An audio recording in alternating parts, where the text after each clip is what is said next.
Good morning, students. A very good morning to all of you. Students, ਆਪਾਂ ਪਹਿਲਾਂ ਪਿਛਲੇ lecture ਦੇ ਵਿੱਚ ਕਰ ਚੁੱਕੇ ਹਾਂ ਚਾਰਜ ਕੀ ਹੈ, ਚਾਰਜ ਪ੍ਰੋਡਿਊਸ ਕਿਵੇਂ ਹੁੰਦਾ ਹੈ, ਚਾਰਜ ਦੀਆਂ ਟਾਈਪਸ ਕੀ ਹੈ। ਉਸ ਦੇ ਵਿੱਚ ਅਸੀਂ ਦੇਖਿਆ ਵੀ charge is something that exerts electrical force or experiences ਜਾਂ ਤਾਂ ਕਿਸੇ ਤੇ ਇਲੈਕਟ੍ਰਿਕਲ ਫੋਰਸ ਲਾਊਗਾ ਜਾਂ ਫਿਰ ਕਿਸੇ ਦੁਆਰਾ ਲਾਈ ਹੋਈ ਇਲੈਕਟ੍ਰਿਕਲ ਫੋਰਸ ਨੂੰ ਐਕਸਪੀਰੀਅੰਸ ਕਰੂਗਾ। that something is charge। ਫਿਰ ਅਸੀਂ ਦੇਖਿਆ ਵੀ ਚਾਰਜ ਦੀਆਂ ਟਾਈਪਸ ਕਿਹੜੀਆਂ, two types of charge is there। ਕਿਹੜੀਆਂ ਸੀ ਉਹ? Positive and negative. फिर असीं देखिया भी पॉजिटिव चार्ज किवें प्रोड्यूस हुंदा है भी जदों कोई इलैक्ट्रॉन लॉस हुंदा है तां पॉजिटिव चार्ज एक्वायर हुंदा बॉडी द्वारा।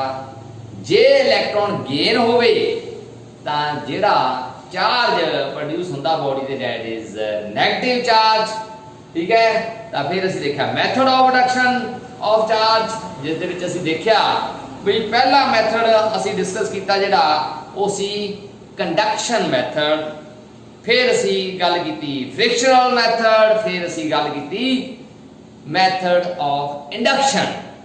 ਤਾਂ ਇੰਡਕਸ਼ਨ ਮੈਥਡ ਦੇ ਵਿੱਚ ਇੱਕ ਵਾਰ ਫਿਰ ਮੈਂ, ਕਿਉਂਕਿ ਇਹ ਮੈਥਡ ਥੋੜਾ ਜਿਹਾ ਲਾਰਜ ਹੈ, ਥੋੜਾ ਜਿਹਾ ਜ਼ਿਆਦਾ ਅੰਡਰਸਟੈਂਡਿੰਗ ਭਾਲਦਾ ਹੈ, ਤਾਂ ਉਹਦੇ ਵਿੱਚ ਇੱਕ ਵਾਰ ਫਿਰ ਦੱਸਦਾ ਵੀ ਜਦੋਂ ਅਸੀਂ ਇੰਡਕਸ਼ਨ ਮੈਥਡ ਦੇ ਵਿੱਚ ਇੱਕ ਪੋਜ਼ਿਟਿਵ ਰੋਡ ਅਨਚਾਰਜ ਬॉडी ਦੇ ਨੇੜੇ ਲੈ ਕੇ ਗਏ ਸੀ ਤਾਂ ਇਸ ਦੀ ਇੱਕ ਸਰਫੇਸ ਤੇ ਨੈਗੇਟਿਵ ਚਾਰਜ, ਇਸ ਤੋਂ ਅਪੋਜ਼ਿਟ ਸਰਫੇਸ ਜਾਂ ਫਰਦਰ ਸਰਫੇਸ ਤੇ ਪੋਜ਼ਿਟਿਵ ਚਾਰਜ ਆ ਗਿਆ ਸੀ। ਇਹ ਨੈਗੇਟਿਵ ਚਾਰਜ ਸੀ ਜਿਹੜਾ, ਇਸ ਨੂੰ ਇੱਕ ਨਾਮ ਦਿੱਤਾ ਸੀ ਆਪਾਂ। ਕਿਹੜਾ ਨਾਮ ਦਿੱਤਾ ਸੀ? ਹਾਂਜੀ, yes, bound charge. Y it is called bound? ਇਹ ਬੌਂਡ ਕਿਉਂ ਹੈ? ਕਿਉਂਕਿ ਇਹ ਚਾਰਜ ਇਸ ਨਾਲ ਬੰਨਿਆ ਹੋਇਆ ਹੈ। ਜਦੋਂ ਤੱਕ ਇਹ ਪੋਜ਼ਿਟਿਵ ਰੋਡ ਉਹਦੇ ਰਹਿਣੀ ਹੈ ਉਦੋਂ ਤੱਕ ਇਹ ਨੈਗੇਟਿਵ ਚਾਰਜ ਰਹਿਣਾ। ਇਸ ਨੂੰ ਅਸੀਂ ਨਾਮ ਦਿੱਤਾ ਸੀ ਫ੍ਰੀ ਚਾਰਜ। ਹੁਣ ਫ੍ਰੀ ਚਾਰਜ ਅਸੀਂ ਇਹਨੂੰ ਕਿਉਂ ਕਿਹਾ?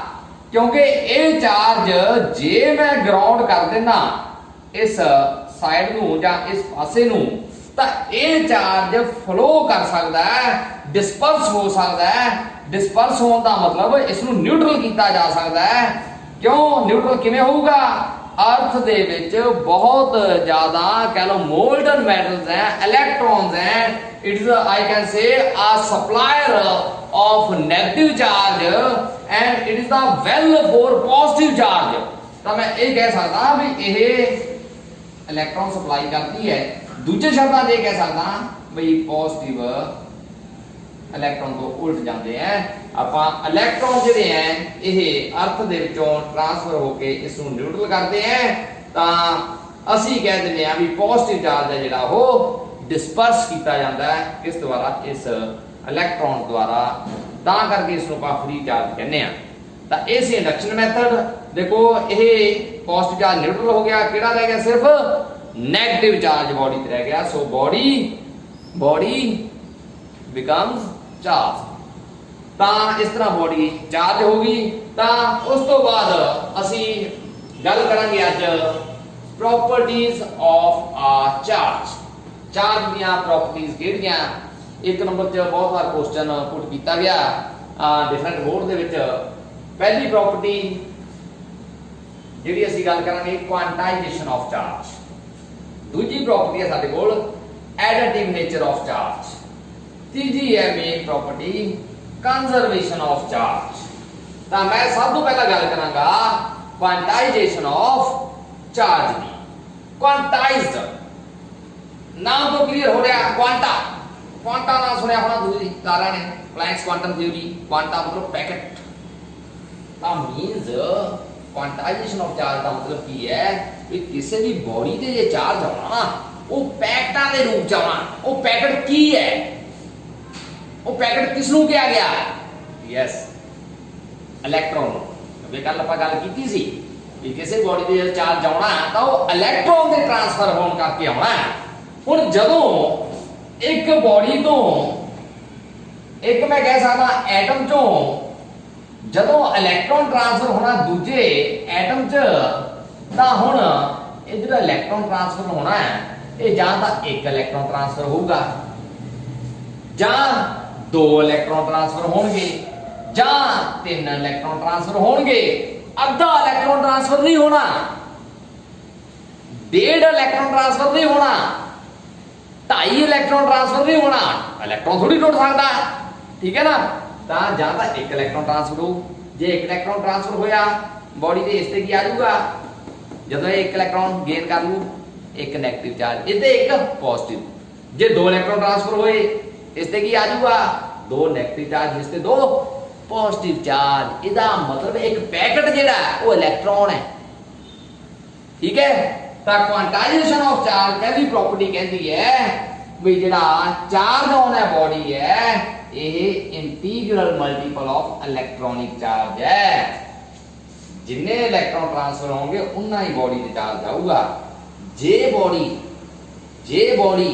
ਇਲੈਕਟ੍ਰੋਨ ਲॉस ਕਰ ਰਹੀ ਹੈ, ਠੀਕ ਹੈ, ਇਲੈਕਟ੍ਰੋਨ लॉस कर रही है ਤਾਂ ਉੱਤੇ ਪੋਜ਼ਿਟਿਵ ਚਾਰਜ ਆਊਗਾ। ਜੇ ਬੋਡੀ ਇਲੈਕਟ੍ਰੋਨ ਗੇਨ ਕਰ ਰਹੀ ਹੈ ਤਾਂ ਉਸਤੇ ਯੈਸ ਨੈਗੇਟਿਵ ਚਾਰਜ ਆਊਗਾ।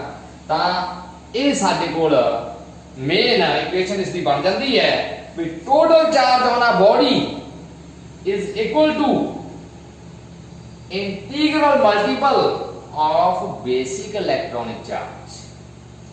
Total charge on a body is equal to integral multiple of basic electronic charge। ਇਹ basic electronic charge ਦੀ ਵੈਲਿਊ ਬੱਚਿਓ ਯਾਦ ਰੱਖਣੀ ਆਪਾਂ 1.6 into 10 raised power 19 coulomb. Coulomb is the unit of charge। ਤਾਂ basic electronic charge ਹੁੰਦਾ 1.6 into 10 power minus 19 coulomb. ਜੇ ਮੈਂ electron ਦੀ ਗੱਲ ਕਰਾਂਗਾ ਉਹਦੇ ਮਾਈਨਸ ਆ ਜਾਏਗਾ, ਜੇ ਮੈਂ ਪ੍ਰੋਟੋਨ ਦੀ ਗੱਲ ਕਰਾਂਗਾ ਤਾਂ ਸਿਰਫ 1.6 10 ਪਾਵਰ ਮਾਈਨਸ 19 ਕੂਲਮ। ਇਸ ਵੈਲਿਊ ਨੂੰ ਮੈਂ ਯਾਦ ਰੱਖਾਂਗਾ। ਉਮੀਦ ਕਰਦਾ ਤੁਸੀਂ ਇਸ ਵੈਲਿਊ ਨੂੰ ਯਾਦ ਰੱਖੋਗੇ। ਤਾਂ ਬਹੁਤ ਹੀ ਇੰਪੋਰਟੈਂਟ ਕੁਐਸਚਨ ਹਰ ਵਾਰ ਪੁੱਛਿਆ ਗਿਆ 1 ਨੰਬਰ 'ਚ ਇਸ ਚੋਂ। ਤਾਂ ਇਸ ਦੇ ਵਿੱਚੋਂ ਹੀ ਇੱਕ ਛੋਟਾ ਜਿਹਾ ਨਿਊਮੈਰੀਕਲ ਬਣਦਾ ਹੈ। ਉਹ ਕੀ ਬਣਦਾ ਹੈ, ਉਹ ਨਿਊਮੈਰੀਕਲ ਕੀ ਬਣਦਾ ਹੈ, which is bigger,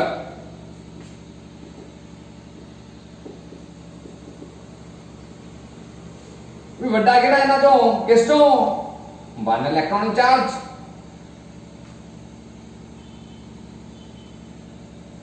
ਔਰ 1 ਕੂਲਮ।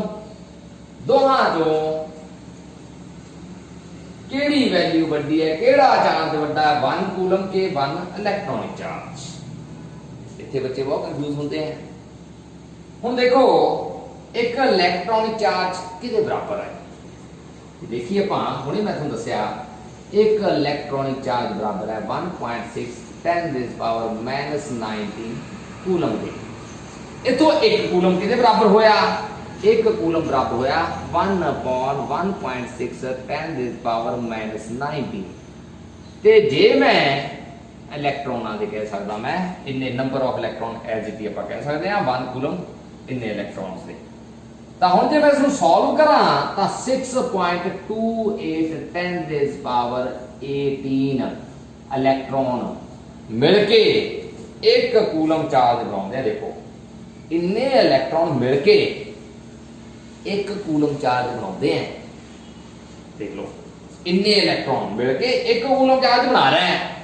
ਤਾਂ ਫਿਰ ਵੱਡਾ ਕੌਣ ਹੋਇਆ, 1 ਕੂਲਮ ਚਾਰਜ, ਕਿਉਂਕਿ 1 ਕੂਲਮ ਚਾਰਜ ਬਣਾਉਣ ਦੇ ਲਈ 6.28 10 ਰੇਜ਼ ਪਾਵਰ 18 ਇਲੈਕਟ੍ਰੋਨ ਜੋੜਨੇ ਪੈਂਦੇ ਆ, ਇਕੱਠੇ ਕਰਨੇ ਪੈਂਦੇ ਆ। ਤਾਂ 1 ਕੂਲਮ ਚਾਰਜ ਦਾ ਬਿਗਰ ਦੈਨ ਇਲੈਕਟ੍ਰੋਨਿਕ ਚਾਰਜ। ਠੀਕ ਹੈ, ਤਾਂ ਉਮੀਦ ਹੈ ਤੁਸੀਂ ਧਿਆਨ ਚ ਰੱਖੋਗੇ ਵੀ 1 coulomb charge is bigger than 1 electronic charge। It is clear from this numerical problem। Now ਇਸ ਤੋਂ ਬਾਅਦ ਸਾਰੇ ਕੋਲ ਕਈ ਵਾਰ ਆ ਜਾਂਦਾ ਵੀ ਇੱਕ ਬੋਡੀ ਤੇ ਚਾਰਜ ਹੈ, ਜਿਹੜਾ ਇੱਕ ਬੋਡੀ ਤੇ ਚਾਰਜ ਮੰਨ ਲਓ ਇੱਕ ਬੋਡੀ ਤੇ ਚਾਰਜ 3.2 ਕੂਲਮ ਆ ਗਿਆ। Let suppose a body contains charge 3.2 coulomb, और I can say micro coulomb 3.2 micro coulomb, इन्ना चार्ज बॉडी ते आ गया। मान लो कहता find the number of transferred electron, कितने इलेक्ट्रॉन ट्रांसफर हुए दसो इस चार्जिंग दौरान। ठीक है, तो हुण तुसी कर सकते हो, इट मीन तुहानू टोटल चार्ज कितना देता 3.2 माइक्रो कूलम, मैं लिख सकता 10⁻⁶ कूलम। पता ही करना नंबर कितने, how many electrons are transferred in this charging process. The total charge 3.2 into 10⁻⁶ coulomb, because micro means 10⁻⁶ coulomb. We have to find the number of electron transferred, and I know about the equation. मैं इस equation को जानता कि Q is equal to plus minus NE। इथे मैं magnitude पता करना, number पता करने हैं, तो I will solve simply N is equal to Q upon E। 3.2 into 10⁻⁻⁶ upon E कितना है तुसी जानते 1.6 into 10⁻⁻⁹ coulomb and coulomb. Now जी on solving it I will get 2 into 10⁻13 electrons. देखो जदों ये पावर ऊपर जाऊगी प्लस 19 बन जूगी, प्लस 19 माइनस 60 बनया 13। तो 2 into 3.2 ਨੂੰ ਆਪਾਂ 1.6 ਦੇ ਨਾਲ ਸੋਲਵ ਕਰਾਂਗੇ, that will be 2। ਤਾਂ 2 into 10⁻13 electrons are transferred in this। Okay, ਤਾਂ ਇਸ ਤਰ੍ਹਾਂ ਸਾਨੂੰ ਕੋਈ ਵੀ ਨਿਊਮੈਰੀਕਲ ਹੋਰ ਆ ਸਕਦਾ ਜਿਸ ਦੇ ਸਾਨੂੰ ਦਿੱਤਾ ਹੋਊਗਾ ਬੋਡੀ ਦੇ ਚਾਰਜ ਇੰਨਾ ਬੋਡੀ ਨੇ ਐਕਵਾਇਰ ਕੀਤਾ ਤਾਂ ਕਿੰਨੇ ਨੰਬਰ ਆਫ ਇਲੈਕਟ੍ਰੋਨ ਟ੍ਰਾਂਸਫਰ ਹੋਏ। ਠੀਕ ਹੈ, second property of a charge is additive nature of charge। additive nature of charge ਦੇ ਨਾਮ ਤੋਂ ਕਲੀਅਰ ਹੈ। ਦੇਖੋ additive मतलब addition means ਜਿੰਨਾ ਵੀ ਚਾਰਜ ਬੋਡੀ ਤੇ ਆ ਨਾ ਉਹ ਕੱਲੇ ਕੱਲੇ ਚਾਰਜ ਦਾ ਜੋੜ ਕਰਕੇ ਆਇਆ, ਜਿਵੇਂ ਆਪਾਂ ਅਲਜੈਬਰਾ 'ਚ ਜੋੜ ਕਰਦੇ ਆ। ਠੀਕ ਹੈ ਨਾ, ਤਾਂ ਚਾਰਜ ਔਨ ਆ body is a algebraic sum of individual charges present on the body। ਤਾਂ ਚਾਰਜ ਕਿਸੇ ਵੀ ਬੋਡੀ ਤੇ ਜਿਹੜਾ ਉਹ ਅਲਜੈਬਰਿਕ ਸਮ ਹੈ ਕੱਲੇ ਕੱਲੇ ਚਾਰਜ ਦਾ ਜਿਹੜਾ ਬੋਡੀ ਤੇ ਮੌਜੂਦ ਹੈ। ਮੰਨ ਲਓ ਕੋਈ ਬੋਡੀ ਹੈ, ਹੁਣ ਉਸ ਤੇ ਚਾਰਜ Q1 Q2 Q3 ਹੈ, Qn ਤੱਕ ਇਹ ਪੁਆਇੰਟ ਚਾਰजेस ਮੌਜੂਦ ਹੈ। ਤਾਂ ਜਿਹੜਾ ਟੋਟਲ ਚਾਰਜ ਇਹ ਬੋਡੀ ਤੇ ਆਉਣਾ ਹੈ Q ਟੋਟਲ ਚਾਰਜ ਜਿਹੜਾ ਆਉਣਾ ਹੈ that is the algebraic sum, ਜੋੜ ਹੋਊਗਾ of individual charges present on the body। ਠੀਕ ਹੈ ਜੀ, ਤਾਂ ਇਹ ਸਾਡੀ ਪ੍ਰੋਪਰਟੀ ਸੀ ਚਾਰਜ ਦੀ। ਸੈਕੰਡ ਪ੍ਰੋਪਰਟੀ, ਥਰਡ ਪ੍ਰੋਪਰਟੀ ਹੈ that is conservation of charge। ਤੁਸੀਂ ਆਮ ਕਰਕੇ ਕੰਜ਼ਰਵੇਸ਼ਨ ਆਫ એનર્ਜੀ ਪੜਿਆ ਹੈ ਨਾ, ਉਹ ਕੰਜ਼ਰਵੇਸ਼ਨ ਆਫ એનર્ਜੀ ਹੁਣ ਉਥੋਂ ਕੀ ਮਤਲਬ ਲਿਆ ਸੀ ਆਪਾਂ ਵੀ એનર્ਜੀ ਕਾਂਟ ਬੀ ਕ੍ਰੀਏਟਡ, ਠੀਕ ਹੈ, can't destroyed, it can change its form. ਠੀਕ ਹੈ ਨਾ, ਵੀ એનર્ਜੀ ਆਪਣੀ ਫਾਰਮ ਚੇਂਜ ਕਰਦੀ ਹੈ, ਨਾ ਪੈਦਾ ਹੁੰਦੀ ਹੈ ਨਾ ਖਤਮ ਕਰ ਸਕਦੇ ਇਸ ਨੂੰ, ਇਹ ਸਿਰਫ ਆਪਣੀ ਫਾਰਮ ਚੇਂਜ ਕਰਦੀ ਹੈ ਨਾ। ਤਾਂ ਉਹੀ ਚੀਜ਼ ਸੇਮ ਥਿੰਗ ਇਜ਼ देयर। ਤਾਂ ਕੰਜ਼ਰਵੇਸ਼ਨ ਆਫ ਚਾਰਜ ਦਾ ਮਤਲਬ ਕੀ ਹੈ ਵੀ ਚਾਰਜ ਨਾ ਤਾਂ ਭਾਈ ਡਿਸਟਰੋਏ ਕਰ ਸਕਦੇ ਆ ਇਸ ਨੂੰ ਆਪਾਂ, ਠੀਕ ਹੈ, ਤੇ ਨਾ ਅਸੀਂ ਇਸ ਨੂੰ ਕਰੋ ਸਿਰਫ ਨਾ ਆਪਾਂ ਡਿਸਟਰੋਏ ਕਰ ਸਕਦੇ ਆ, ਨਾ ਇਸ ਨੂੰ ਨਵਾਂ ਕ੍ਰੀਏਟ ਕਰ ਸਕਦੇ ਆ, ਆਪਾਂ ਸਿਰਫ ਇਸ ਨੂੰ ਟ੍ਰਾਂਸਫਰ ਕਰ ਸਕਦੇ ਆ। ਠੀਕ ਹੈ, ਚਾਰਜ ਇਲੈਕਟ੍ਰੋਨ ਦੀ ਫਾਰਮ 'ਚ ਟ੍ਰਾਂਸਫਰ ਹੋ ਸਕਦਾ ਹੈ। ਠੀਕ ਹੈ ਜੀ, ਤਾਂ ਕੰਜ਼ਰਵੇਸ਼ਨ ਆਫ ਚਾਰਜ ਕੀ ਕਹਿੰਦਾ ਹੈ ਵੀ ਕੋਈ ਵੀ ਆਈਸੋਲੇਟਡ ਸਿਸਟਮ ਹੈ ਨਾ, ਆਈਸੋਲੇਟਡ ਸਿਸਟਮ ਦਾ ਮਤਲਬ ਕੀ ਹੈ ਵੀ ਉਹਦੇ ਬਾਹਰੋਂ ਕੋਈ ਫੋਰਸ ਨਹੀਂ ਲੱਗ ਰਹੀ ਐਕਸਟਰਨਲ, ਸਿਰਫ ਆਪਸ ਹੀ ਇੱਕ ਦੂਜੇ ਦੇ ਜਿਹੜੇ ਸਿਸਟਮ ਦੇ ਪਾਰਟ ਹੈ ਜਾਂ ਪਾਰਟੀਕਲ ਹੈ ਜਾਂ, ਠੀਕ ਹੈ ਨਾ, ਉਹ ਆਪਸ ਹੀ ਇੱਕ ਦੂਜੇ ਤੇ ਫੋਰਸ ਲਾ ਰਹੇ ਹੈ। ਤਾਂ ਜਿਹੜੀ ਕਹ ਲਓ ਜਿਹੜਾ ਚਾਰਜ ਹੈ ਆਫ ਆਈਸੋਲੇਟਡ ਸਿਸਟਮ, ਉਹ ਟੋਟਲ ਚਾਰਜ ਕੀ ਹੈ ਕੰਜ਼ਰਵ ਰਹਿਣਾ ਹੈ पूरे सिस्टम का, आइसोलेटेड सिस्टम का पूरा चार्ज कंजर्व रहना। ठीक है जी, ਤਾਂ ਇਹ ਸਾਨੂੰ ਕੰਜ਼ਰਵੇਸ਼ਨ ਆਫ ਚਾਰਜ ਕਹਿੰਦਾ ਹੈ ਕਿ charge of N isolated system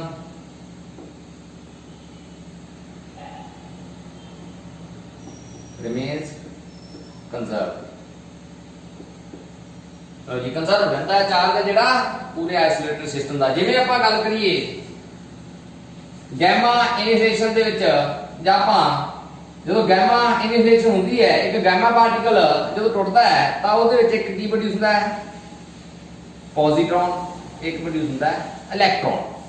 ਹੁਣ ਜੇ ਆਪਾਂ ਗੈਮਾ ਤੇ ਚਾਰਜ ਦੀ ਗੱਲ ਕਰੀਏ, ਗੈਮਾ ਤੇ 0 ਚਾਰਜ ਗੈਮਾ ਪਾਰਟੀਕਲ ਤੇ ਇੱਕ ਪੋਜ਼ਿਟਰੋਨ ਦੇ ਚਾਰਜ ਦੀ ਗੱਲ ਕਰੀਏ +1, ਇਲੈਕਟ੍ਰੋਨ ਦੇ ਚਾਰਜ -1।